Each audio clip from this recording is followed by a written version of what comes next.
Hello, friends. This is a new segment that we're going to be trying out here at PAX East. In addition to our usual product spotlights, we're going to make things a little bit more exciting. I am your host, I guess, for this, Eryn or Essie, either one works. And I'm just going to stop talking and we're going to introduce the incredible cast of Storyteller Squad. So friends, join us around the campfire cozy as we delve into the realm of the Storyteller Squad, their adventures, favorite choice moments from their characters within. Let's start with Natalie. Natalie, hello again. Hello again. How are you? Who are you? And who do you play in the Storyteller Squad podcast? Hello, adventurers. I'm Natalie Fuinha. I am the creative director, producer, editor, and GM for the Storyteller Squad. This is my sort of creative vision that my lovely cast have agreed to come on the adventure with me, trying to make it a real thing on the internet. I play Aiden Brightwood, through the Divine playbook, since we play Monster of the Week in our series. And also everyone else. So the fact that we are going to be naming favorite NPCs is just a lot to hype me up after a very fun day at our booth here at PAX East. Awesome, very cool. And bringing it on to Durs, short for Anders, I learned. I am Durs, Anders the Pirate. I am the conductor of the hype train and the cast's problem, and Muscles. And I play Damien Edgecrest, who is also the cast's problem, and the world's problem, and blessing. Yeah, all those things. And Mel. Hi, folks. My name is Mel Lee. I play two characters on the Storyteller Squad. I play Ariel Valentine, who I like to fondly call, if I'm allowed to swear, world's biggest bitch. And then yes, I also 18 plus. play. Okay, dope. I also confirmed. Yeah, I also Confirmed. play Ambi Starnbrook, world's sweetest witch, and pronouns she/they over here. I'm sorry, was I supposed to say something else? No, that was Okay, it. cool. Yeah. So I believe we were going to start with, for those of you who are not familiar with the Storyteller Squad, a little blurb as to what your podcast and show is all about before we dive into some character moments and some character work. Sure. So the Storyteller Squad is an actual play podcast set in the Pacific Northwest. We run the game Monster of the Week by Michael Sands and published by Evil Hat. It is a powered by the Apocalypse system, so it uses 2d6 and it's very narrative and archetype focused. There are fewer mechanics, and our game philosophy embraces that if you need to roll, you will roll. If not, we will continue to tell the story. We mix a lot of lo-fi slice of life along with high action and drama for something I like to call anime pacing. It looks a little bit like this, with intensity and moments of rest, intensity, moments of wholesome coziness, as you can see here, with our very cool characters, but our sort of soft, restful vibes. It's something I think the world needs right now in our storytelling. So what else to say? We have been going for 5 years. We have a backlog of about 80 episodes that are out, and more than that in our backlog that have to be edited and published. Episodes are 2 hours long. We put a mid-break in the middle, and we have all sorts of onboarding points that you can check out on our website with our Where to Start page. And most importantly, we like to make you cry in various forms. Yes, we will make you cry tears of every kind. We call ourselves the 10 Hours Lo-Fi and Chill for Autumnal Lesbians and Witchy Cryptids. And queer lesbians unite, queer, trans, witchy lesbians, all of the above. That's kind of our whole thing. So we were able to bond about that on the first iteration of this video when it was just me and Natalie talking about Storyteller Squad last year. But I have a specific question for you, Natalie. And it is, what is it like being in the GM seat for Monster of the Week, which is clearly very different and more streamlined than, of course, D&D and Pathfinder, but being in the GM seat for Monster of the Week and being a GM but also being a player character? I feel like for Monster of the Week it would be a little bit easier and more conducive to that. So tell us a little bit about your experience with that specifically. So I have always been of the opinion that if a DM wants to have a PC, as long as they treat their players with enough respect and spotlight, that like there is no problem having a character that is sort of your way to participate in the story and become part of the, cast of any game, home game or published. It's when GMs start to try and like make their character the central focus of a story or the hero that throws it all off and you get nightmare stories on Reddit.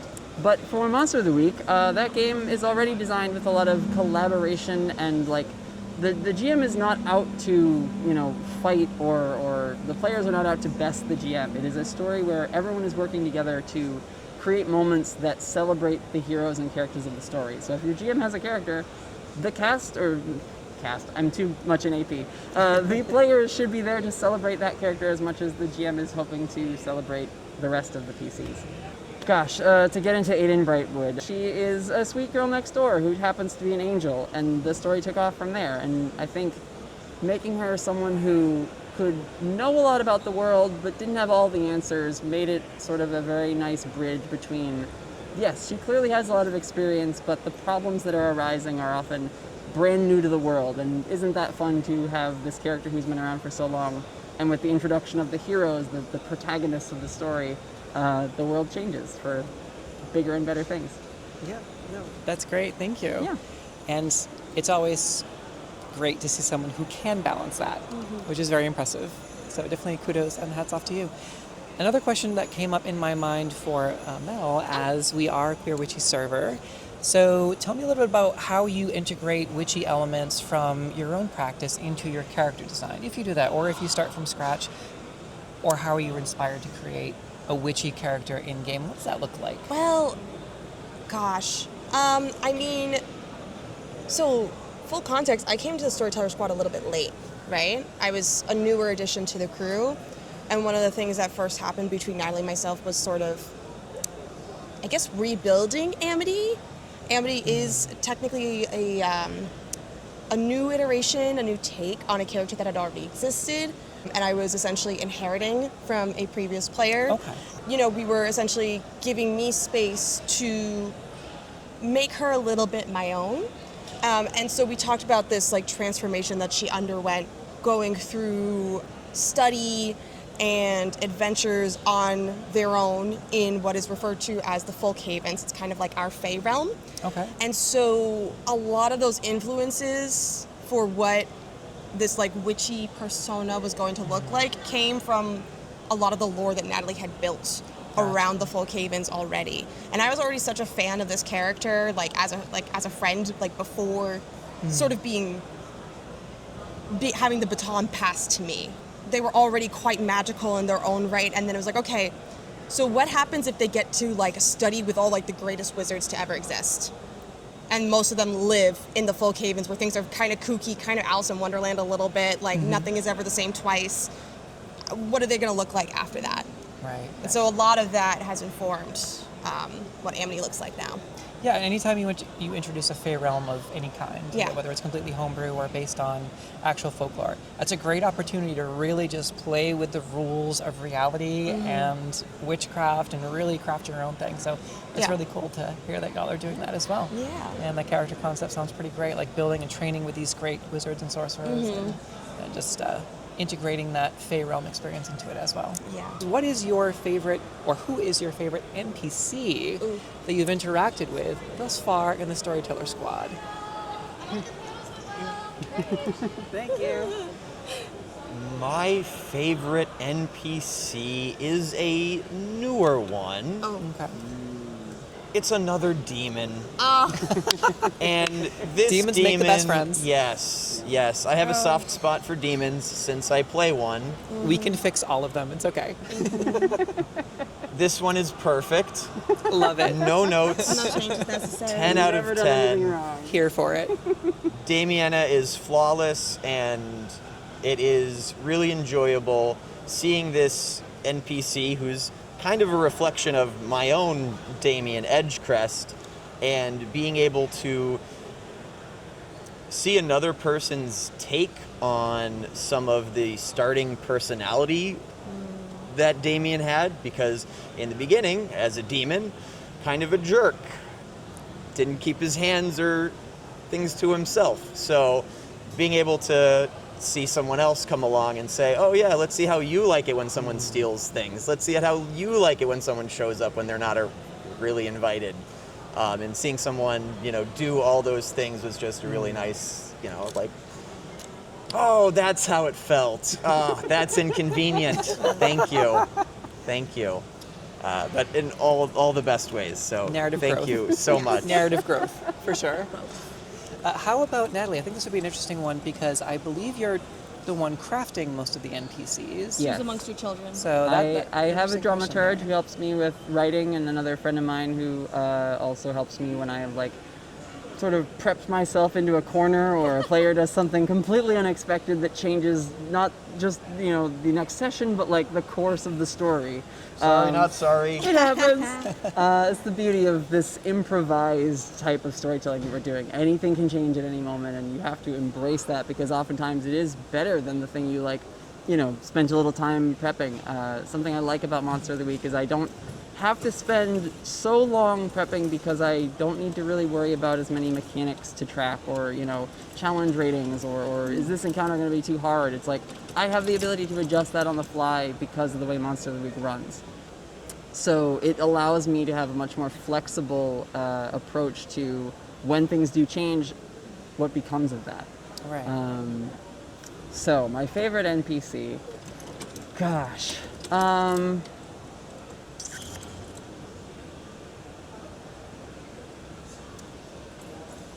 Say Moth Girl without saying Moth Girl. Yeah, yeah. I know. so many Moth Girl, choices. listen, I love Moth Girl, and everyone does. Yeah.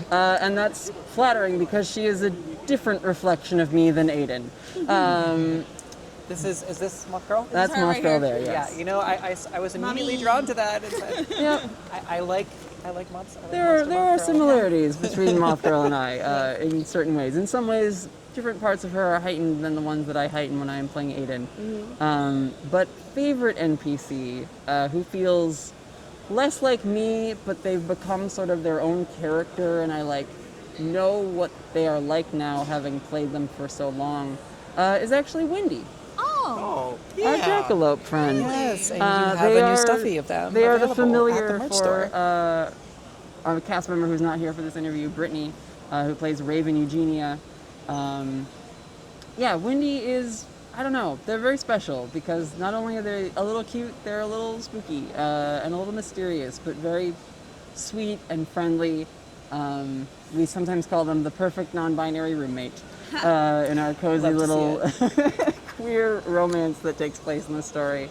But yeah, I love Wendy with my whole heart. They are our sweet baby angel, and yeah, they're amazing. And we have really welcomed them into the world of PAX and everyone here. We have a new plush design based off of them. Maybe grab one a little later and show it off. But yeah, they're my favorite. Awesome. So I feel like I have to be a little bit selfish here and name two, because I play two characters, and they're both characters that are near and dear to my characters as individuals. So for Ariel Valentine, who is the Crooked Playbook, by the way, for context, she doesn't have many friends. She's very loner. She's very, I'm going to get what I deserve, and if you're in my way, I'm going through you, or I'm going around you, because she's very sneaky. She's not very, brawny. Her one really good friend is a private eye goblin detective named Trixie Hobb. And Trixie is always there to pick Val up when she's flat on her face. She's always there to... Sounds like a good friend. Yeah, great friend. Always there to get, crummy Chinese takeout with, and just gab about life. But also their relationship is very interesting, because Trixie, being a private eye, is someone who focuses on the law and usually is working on cases to stop people breaking the law. So she's like, you can't tell me the details, but I'm here for you, And so it's a very interesting friendship and relationship. The other one I will say, I think is a more recent addition to Amity's life, would be Merlin, one of her teachers from the Folkhavens. They have a very sibling-esque relationship. And, Merlin has been a huge influence in Amity's life. There's absolutely no denying that. They actually share quite a few aspects that really bring them together in a really beautiful way. But I can't go into too many details about that because spoilers. So. Fair enough. And any friend that's going to take you to a takeout restaurant where the menus are faded, that's a good friend. Yes, that's the excellent That's friend. how you know it's good food. You keep that friend around, for sure. So we talked a little bit before about bloopers, and I think someone had one story that they wanted to share about, because y'all are a pre-recorded show. Correct. Correct, right. So that means that there's going to be plenty of bloopers abound, and the audience doesn't always get to see that. I don't know if you have a Patreon featurette for bloopers that you can plug, or... Yeah. If not, you can just tell a story about a blooper. Mostly our Patreon is there for people who want to support us. They are literally too, patrons in that way, because this takes a lot. Our bandwidth Yeah, is this really is stretched to impressive. its limit, and while I would love to make more content, we put a lot of time into the crafting of each episode, and so yeah, until we can afford more staff, I suppose. That's fair. Our Patreon is the generosity and kindness of our fans and longtime listeners who want to see us continue to make this story happen. The one bonus bit of content we create is usually a talkback session after Okay, yeah, each yeah. arc, which Mel edits for us so that I'm Amazing. not saddled with every bit of editing duty.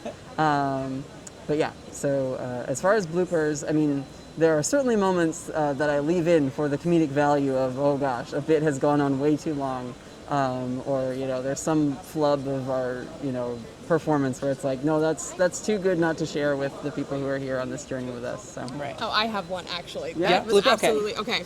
This definitely should have been a blooper. That should have been cut. We do have a blooper for the It fans. wasn't. It's on TikTok. You can Okay, you can okay. actually listen to it here. And I literally, it's when Valentine is getting introduced for the first time, and she has this grimoire that she stole from a lich. It's part of her backstory. I love that. And at some point I'm narrating and I say, "Oh, so I'm going to get the grimoire, the grimoire." I love that. Yeah. You should And put that on a t-shirt. Absolutely. I'm serious. That should have been cut, but it was so funny and she loved it. And honestly, the listeners loved it. So I was like, fine, it can stay. It was hilarious. It's fine. And you could do like a little chibi version with the finger tapping. Oh my god, like yeah. the grimoire. The That's grimoire? perfect. Yeah, totally. Any other fun bloopers? Or can we move on? Or do you want to move on to you wanna talk about downtime your ringtone? activities? So I think someone might have had a blooper story. I don't know if it's a blooper because none of us ever make mistakes. So course my not. demon Not a single character at some point does something heroic, which we were all very shocked by. And one of our Character growth, we love castmates it.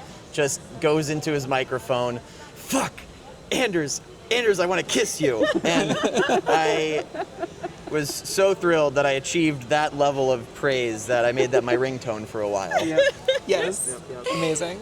I will tell you about a bit of a blooper. Okay, yeah. Oh, okay. So my blooper story, sometimes these guys gang up on me. Oh, yeah. As Oh, much my as we God. are collaborating and have very good chemistry and rapport, sometimes they decide to pull a bit out from under me. And so for our 69th episode, during our character intros, everyone incorporated the word "nice" into their intro because I am Nice. the GM for a bunch of children. We love. That's also on TikTok. That is also on TikTok. Awesome. Yeah. All right. So, what about? Because I know that y'all did an entire panel on downtime. Oh, yes. Last year. Did you do the same panel this year? I think we had a different rotation We this did a year. different rotation rotation this this year. year. Can we talk about Yeah. panels now? Sure, yeah, I can talk about panels. I help write like Yeah, half of them. yeah. So Give us a little intro on panel. yeah, in terms of the downtime panel, God. I think one thing that I really treasure about this campaign, and I guess I've been a little bit spoiled, I've been blessed to have many DMs who are like, yes, downtime is important for character development. Not everything is action all the time. And I definitely think that's the case in our story as well. Because downtime can also still be emotionally damaging, you know? Yes, it can be. Yeah, That's for sure. And there's definitely been a couple of instances, especially in season 3, where we're having downtime, and we're getting sad now. We're getting in our feelings. Like, and you have time to do it and you have during time to downtime. savor time to it. process. Like there was this beautiful scene that our castmate Emery did during downtime, and it was after we had this big heist at a casino, and it resulted in this massive battle in the bay, and some people got hurt, and some people died, you know, and this crime boss was having a funeral for the person that died, and Emery's character showed up ready to confront him, ready to blame him for this, and it was this very interesting moment of two foes reaching a place of understanding and empathy for one another for just a moment. And he's normally like the gnarliest man in the world. Like you would not want to touch him with a 10-foot pole, you know? He's icky, he's slimy. And it was just so good. Honestly, maybe kind of ship them a little bit. I am the goblin shipper of the group, so it was a very, very good moment. But you know, when we developed that like downtime panel, those were like the things we wanted to talk about because Right, they right, can right. be, those moments can be so emotionally impactful, or even just these little touches here and there. Like I also do a panel talking about queer romance in TTRPGs. Love it. And, you know, that intersects a lot with that downtime energy and like developing romances Gives the feelings further. time to come to the surface. Developing interpersonal relationships further. The slow burn. Yeah, Yep. we love a good slow burn. And yeah, basically we're all a huge fan of downtime and like Yeah. getting time to just like let our characters exist as people. Like I remember, this was before I was on the show, you guys did a mall episode. You guys, it was like still pandemic times, and this was everyone's outlet for, you know, Yeah. dealing with that. And they went to the mall and got bubble tea like they would have done if they were in person with their friends. And I was like, yeah, man, I really miss getting bubble tea with my friends. Like, you know, it brings some reality. It brings some Yep. honesty to the storytelling when you treasure and enhance those moments in your campaigns and in your games. Yes, and we enhance our characters and ourselves through food, both Yes. IRL and in games. Yes. Which is one of the last questions we're going to ask. But before we get there, you mentioned queer romance, and we talked about different characters that we enjoy. Yeah. So, a very important burning question. Okay. Whoever wants to answer it. Who is a villain that either one or all of you desperately want to fix? Oh my God. Oh no. Can I say it? Can I say it? Am I allowed? You can Her name is Victoria Salem. Awesome. She is actually that bitch. that bitch. She's 100% that bitch. She's actually one of my character's exes. Oh, okay. all right. And part of her introduction was essentially their relationship falling apart because Ariel Valentine finds out about what Victoria's experiments really do and what they do to people and how she uses people like a power source. And how she was being used The unhinged like sorcerer, a power villain source. archetype. Yeah, Love it. yeah, Love it. very unhinged, like alchemist. You Yeah, know, yep. what's the word? She's the artificer. Artifice, yes, yes, unhinged artificer. And it's odd because I can definitely foresee like moments of them crossing paths again. In fact, we had like one moment in game, and I was like, oh, dang, like she's still around to a degree. Like she's not dealt with.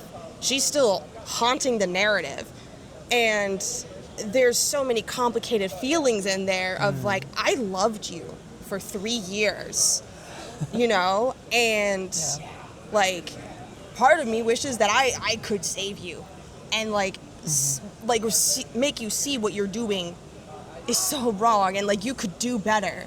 You could be a force for good, you know? I mean, she doesn't say it as force for good, but it's like you could not treat people like they're disposable. You know? Yeah, that's the character that I would try to fix, for sure. Because she tried to fix me.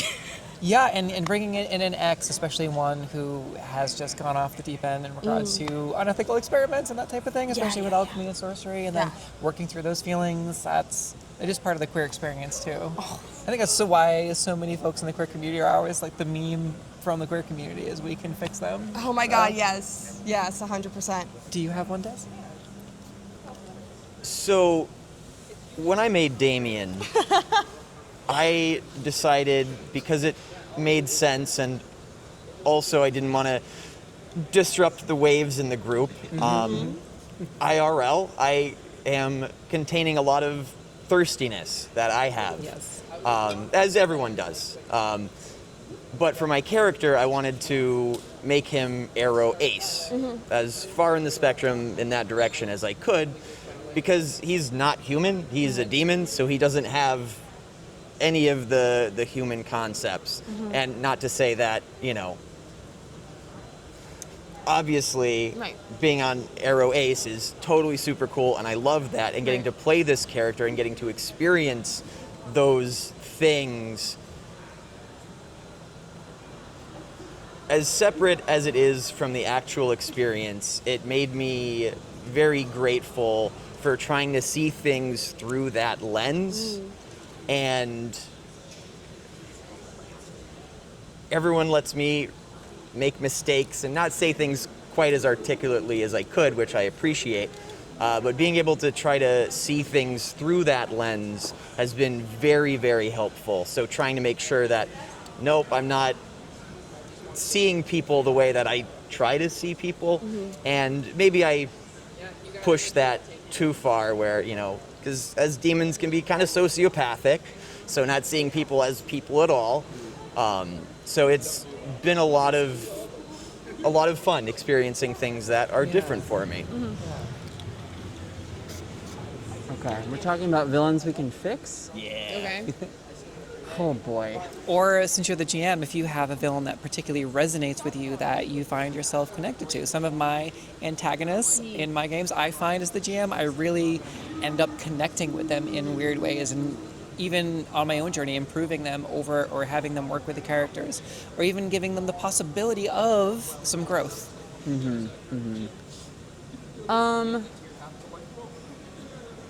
It's odd, like, trying to say that, like, every villain I create is someone I can connect with. A lot of my villains are critiques on types of people that I'm either afraid of myself or find, like, their ideologies and approach to the world antithetical to my own. And so they become sort of exaggerated versions of the worst types of those people that I can imagine as, like, this is who I want my heroes to overcome and defeat.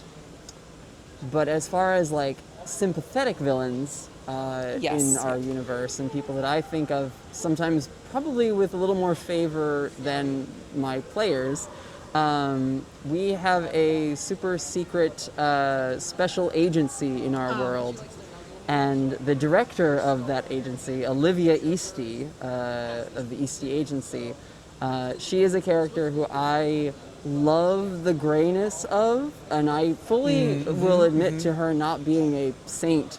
But oftentimes the players will rail against poor Olivia, and I'm like, you guys know, like, she is a person. Like, she has her reasons for these decisions and, behaviors, and I have tried to make her very believable in her motivations, even though, like, I don't think they would ever be motivations that I would see myself crossing boundaries for. To me, she is a sympathetic gray morality character who I really just enjoy placing in scenes with my players to both push the, like, antagonistic side of her and the, like, helpful side of her within the context of various story beats and arcs. And the idea of a gray villain amongst the archetypal villains for the characters to overcome is, I am 100% with you on that. You hit the nail on the head. Every good campaign should have the types of villains that can be a one-for-one or a stand-in that can be relatable for the characters that we don't connect with at all. But then those villains with gray areas, I'm on board with you 100%, where I can find that their growth, the ones that can grow or have secondary arcs, are usually the more interesting of characters, and I'm glad to see that you are resonating with that as well. The last question for everybody is for the GM and for the players, but it'll be slightly different. For the GM, it will be more of your most rewarding moment as a GM, and for the players, it would be your most rewarding or most satisfying moment as a player.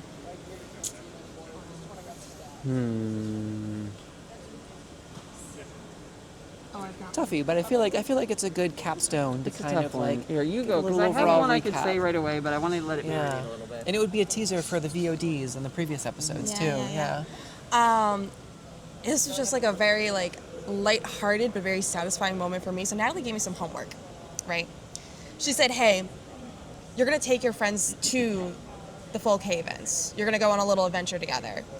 I want you to think of what that looks like." Because, as we know, everything in the Fae realm or in the Folk Havens, it's a little weird, it's a little different. You have to, like, open portals to get to the various havens, because they're all a little bit scattered. So what are portals. those? Yeah. Portals and mushroom circles. So what are those portals going to look like? And I remember the first one started with, if memory serves, they were in a park. There was a cyclone of leaves. You ever see that happen in autumn where there's just like a little flurry of them circling around together? and she grabs a leaf out of the middle and then pulls it down like a zipper. Okay. Yeah, All right. and then there was I a love that kind of couple magic. more instances, like turned like a mushroom doorknob, I think it was, and then another one I think was like they jumped into a pool of water, maybe? I had like a whole list of ideas, and I just like picked my favorites. But I was going through it, and Natalie like gave me this look, because we're always on Zoom when we record. Yep. And I literally stopped and I go, what are you giving me this look for? Am I doing this wrong? Like, is this not what you expected? She's like, no, I'm loving this, keep going. I was like, okay, cool, let me cook. But it was very satisfying for me that I guess met the expectation. I'm a bit of a people pleaser. Like, it made me so I know the happy to feeling. bring that wonder and joy to my friends. Yeah, and that's a really cool imagery too. Like, it's just like opening Yeah. up Portal to the Fae Realm, and like we talked about earlier, with the Fae Realms, you can just kind of go wild. Yeah, you can just and- do whatever. Yeah. Yeah. Limit your imagination. So one of the moments that I'm proud of was kind of a small one, but I think it encapsulates my character's growth a bit. Is there was a demon that was coming to attack mine, Damien, and I don't have to stick around. I don't have to fight this guy. So Damien was like, okay, you want to attack me? I'm going to just leave. See you, everybody. I can go through walls, so you all are going to have to be stuck here fighting this guy. Deuces.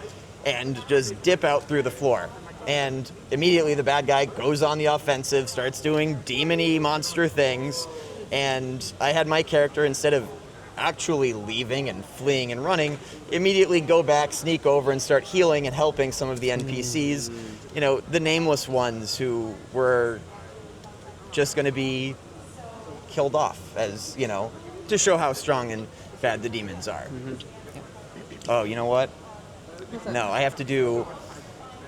So at one point... No, that'll be good. That'll be good. Okay. It'll spoil too much. That's fair. That's fair. Yeah. I think maybe I will tell the story that I think you were thinking of just now. okay. Probably. There is this is a more recent episode, so it is further into the story.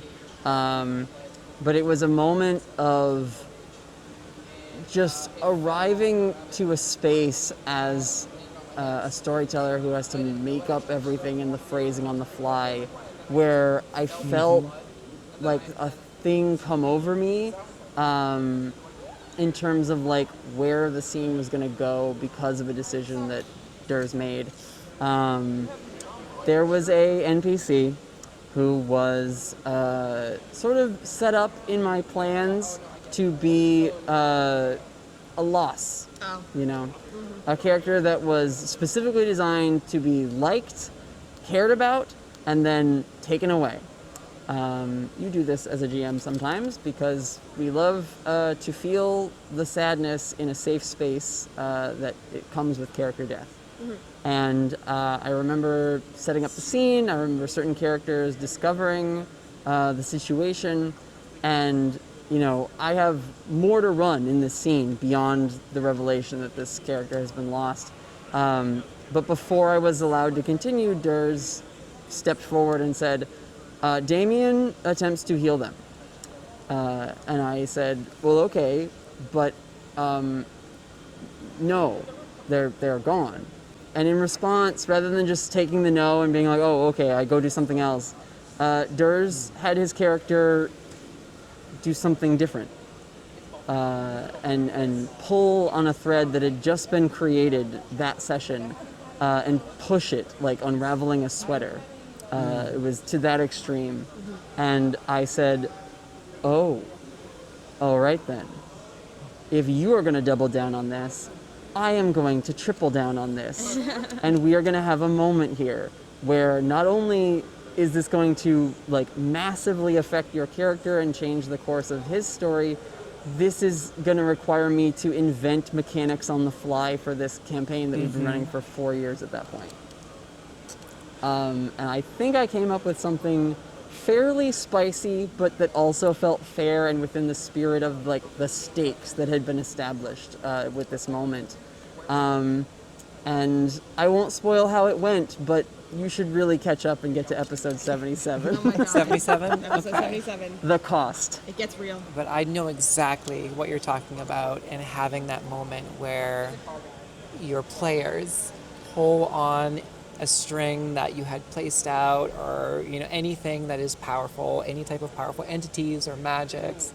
And I really, really love seeing the players pull on those and having that moment on the fly and having to readjust and saying, well, this changes everything. I know exactly what you mean, and I love it. Yeah. And I'm with you.